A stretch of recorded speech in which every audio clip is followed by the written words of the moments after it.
పులివెందుల శాసనసభ్యులు జగన్మోహన్ రెడ్డి గారు police department బట్టలు ఉడిదీస్తామని చెప్పడం చాలా హాస్యాస్పదంగా ఉంది. ఇప్పటికే రాష్ట్ర ప్రజలు జగన్మోహన్ రెడ్డి గారిని బట్టలు ఉడిదీసినటువంటి పరిస్థితులు. 151 సీట్ల నుంచి 11 సీట్లకు తీసుకొని వచ్చినా కూడా కనీసం ఇంకిత జ్ఞానం సిగ్గులేనటువంటి పరిస్థితుల్లో ఈరోజు ఆయన మాట్లాడుతున్నటువంటి పరిస్థితులు.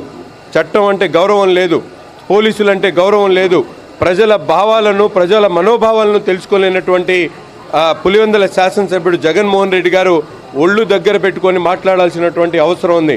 ఈరోజు మైక్ ఉంది కదా అని ఇష్టం వచ్చినట్టు మాట్లాడితే మాత్రం ప్రజలు సహించేటువంటి పరిస్థితి లేదు. తప్పకుండా పోలీసుల జోలికి వస్తే ఏ నాయకుడిని కూడా వదిలిపెట్టేటువంటి పరిస్థితులు ఉండవు. పోలీసులు తమ డ్యూటీ చేస్తూ ఉన్నారు. ఏమైనా ప్రజలకు ఇబ్బంది కలిగితే పోలీసులు నిలదీయండి, అడగండి, కానీ చౌకబారు విమర్శలు చేస్తే మాత్రం సహించేది లేదని చెప్పి ఈ సందర్భంగా తెలియజే